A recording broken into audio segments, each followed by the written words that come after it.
During the 388 days that I was in federal prison, I did not need an alarm clock. Here's why. In federal prison, you are counted repeatedly: 10:30 a.m., 4 p.m., 10 p.m., 1 a.m., 3 a.m., and 5 a.m. During the counts that take place during the night, you have guards or correctional officers, as they prefer to be called, counting us. And many of them have 30 or 40 keys on their keychain, and the keys are banging against their legs. Some would argue purposely and making it louder so we couldn't sleep. Regardless, as a light sleeper, I would hear those keys banging and clinging. And just like that, it's 3 a.m. and I'm laying, however you say it, in my rack. Couldn't go back to bed, wondering, how did I end up here? What decisions did I make that put me on a path to break the law, even when I knew that it was wrong? I hope Elizabeth Holmes, even though she's not in federal prison, she's living in a multi-million-dollar estate pending the outcome of her case.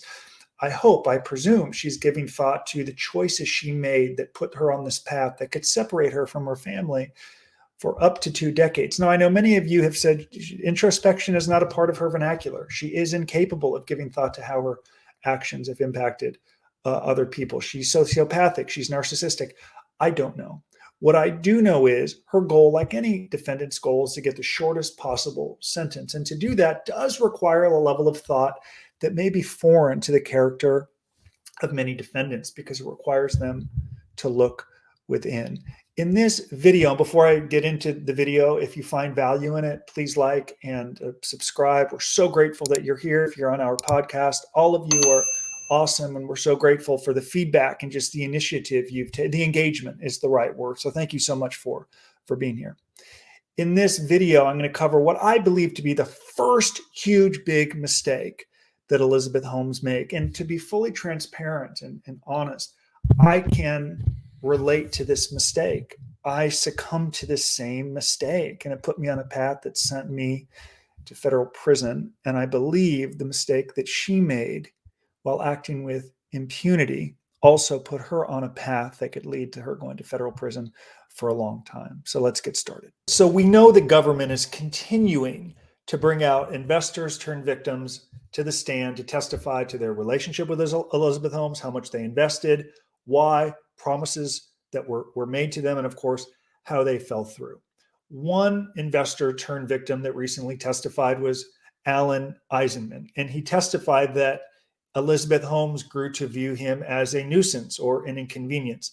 For some background, Eisenman told the jury that he began investing with Theranos in 2006 with an initial investment of 1.1 million. And he invested in part because of the technology. He was incredibly impressed by Holmes, but also this idea he didn't want to miss out. And he saw the names of people that were also investing, like Larry Ellison from Oracle, some really, really big names. He testified that for several years he had quarterly calls with Holmes, but that stopped in mid-2010.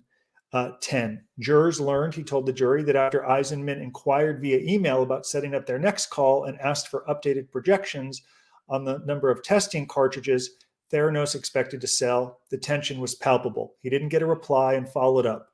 Holmes replied, "June is a tough month for us, and I don't know when we can do our next call." I'm going to come back to that in a moment, and then I'm going to turn to the Prison Professor's blog, but hammer home what I believe to be the first big mistake she made. Let's go back to Theranos in 2006. At that time, getting an infusion of more than $1 million was a really big deal. And I presume in securing the $1 million, Ms. Holmes said things like, "We will continue to have quarterly calls. Thank you for this money. Thank you for your trust. This is a big investment." I presume, based on what we've learned about her, that she was willing to say and do anything in order to secure the money. The first big mistake she made in business was she began to treat people differently. Her lawyers, one of their primary defenses is she did not wake with intentions to defraud. The business simply went belly up. It failed. That is not a crime. It's true, few people, unless you're truly insane and sociopathic and narcissistic, unless you're truly nuts, few people do wake up and say, "Yes, today's the day I'm going to flush my life and the life of everyone I know down the toilet." It is subtle. It's pernicious. It is a cliched, slippery. It is a cliche for a reason, a slippery slope. The bad decisions start slowly, like telling somebody what they want to hear in order to get the money, and then in time, forgetting about them once you've gotten what you want. And I believe that's what happened here. That was the first big mistake she made. Worse, she wasn't held accountable. She wasn't held accountable by a board or her colleagues due to the secrecy, or as I like to say, the Fight Club nature of Theranos. Nobody questioned her. If anything, she continued to get promoted or more accolades because she continued to raise more money. In 2006, getting $1 million was a very big deal. In 2010, not so much. Not when you're getting 10, 50, and 100 million. You begin to forget about the people that gave you your start. I mentioned earlier in this video, I was guilty of the same thing. Part of why my dumbass went to jail.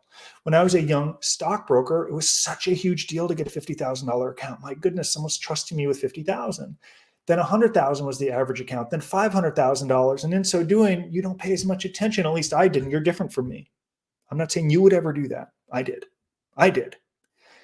When you're a minimum now is now 500, you're not as impressed or you're not as responsive to the people that gave you your start.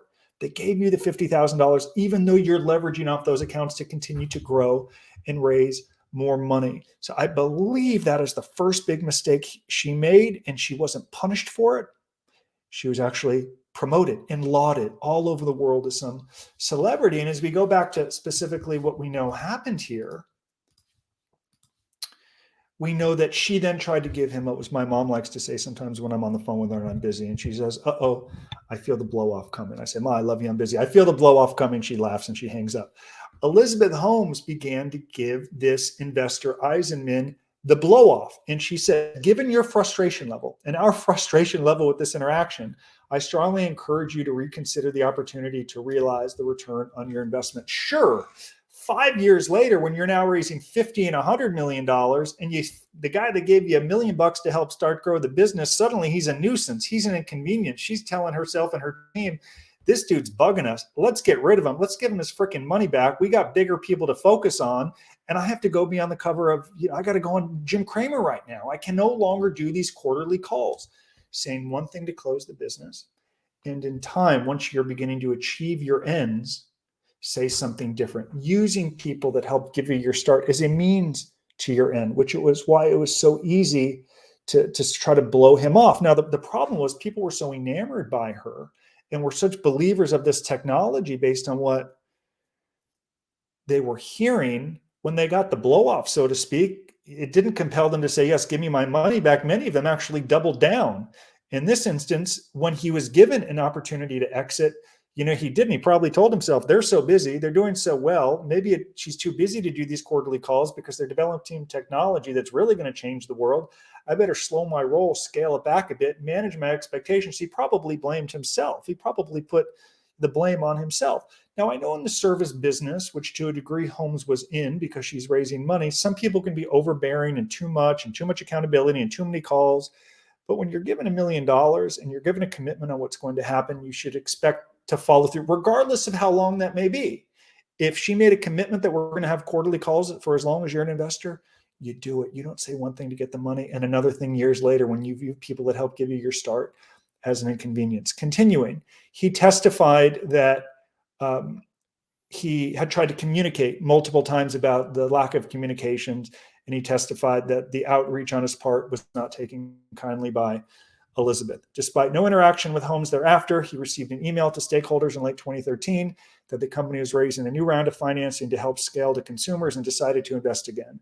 He testified that he read a glowing Wall Street Journal opinion article, which was repeatedly shown in the courtroom, and presumed that its technology was working. So before I turn over to the prison professor's blog, I want to, again, address the truth, in my opinion. I know some of you call me nuts. I've seen some of the comments. I want to readdress the reality that she didn't wake up one day and say, I'm going to take $100 million and steal it. It was decisions she made unchecked, getting rewarded for it, acting with total impunity and beginning to treat people differently as we transition into what perhaps she was actually doing. Instead of those quarterly calls she promised to have with Eisenman, let's now transition to how she was actually using that time instead of following through on commitments to people that gave her a lot of money and helped get Theranos going. How quickly we forget.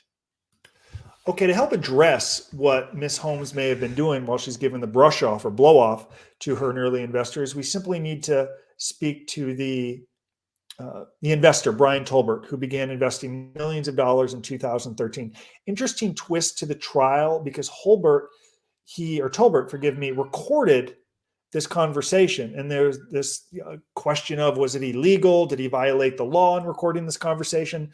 Without getting into all of the details, as we wrote in the blog, according to the Federal Wiretap Act, you are allowed to record the conversation if one person consents to it. In this case, the state of Texas, where this call was recorded in 2013, has a one-party consent law. For that reason, the recorded phone call was legal. The evidence from the phone call was able to be used. And it's so devastating, as some would argue, because you're actually able to hear Miss Holmes in her own words. And Tolbert told the jury there was a limited amount of time to react and make an investment decision. What Elizabeth Holmes did well was sell what a lot of marketers do. Or how many times have you been sold something? They're like, this is good for 5 days. And you get an email that says it's for 4 days and 3 days and 2 days. And you get some marketing email with like a clock that's ticking down from 12 hours to 11 hours and 10 hours and 9 hours. And oh my goodness, the fear of missing out. You only have 1 hour left to buy this sweatshirt where there's only 75,000 left in the world. You have 1 hour left to buy it. So as a marketer, she sold the boutique nature of it, that there was a limited time, and he believed in this. And, you know, he was a buyer. In fact, in her own words, she told him, in this framework that we've created, she loves the word framework. In this framework that we've created, we built the opportunity for people to be able to do their tests in a whole new way, being able to get access to this laboratory data, which is incredibly powerful information that drives so much of clinical decision-making. We don't have the variability that is associated with the traditional laboratory testing. We have built this out in such a way that we have less than 5% variance on the tests. This is a richness of data for the physician community. She certainly understands the buzzwords, and as a marketer, she knew what to say, where to go, and what buttons to push. From there, of course, she touted the work with Pfizer, which of course was non-existent. She said later, and even then, that Pfizer validated their technology. She didn't. Stated that Theranos was working with the military. They didn't.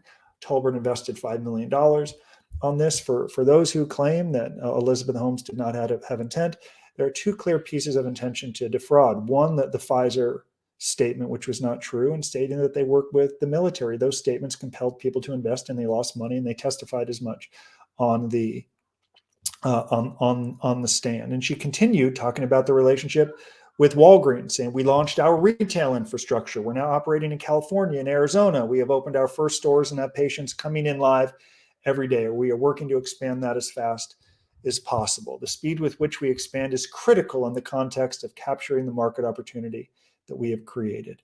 We are already creating value, and of course, we are just getting started. So to close, the reason perhaps that she didn't have time for this investor who gave $1 million in 2006 was because she moved on to more important endeavors, like continuing to raise millions of dollars from new investors, perhaps while ignoring those who got the start. I'm very grateful for you watch this, and I hope you appreciate the different perspective that our team brings as someone who has gone through the whole gauntlet of the criminal justice system. I try to speak with honesty and vulnerability and humility in stating that I made some of the same choices that Elizabeth Holmes made, treating people differently. And I learned these lessons from the wrong side of prison boundaries while separated from my family and my community, wishing for a do-over and praying and hoping that someday people would give me a second chance, not through words and happy talk, but by earning it. And to earn it, you have to acknowledge when you have gone wrong, gone rogue, and down the wrong path. That started for me when I began treating people differently based on what they can do for me. And I believe Miss Holmes made that same huge mistake, and it's what put her on a potential path to a very lengthy prison term. I'm going to wrap it up here. I tend to ramble. I'm sorry. I have a lot to say. I'll be back soon with more videos. Please like, subscribe, and comment. And we're so grateful that you're here to get our inside perspective on the Elizabeth Holmes trial. Be well, be safe, persevere. I'll return soon. Goodbye.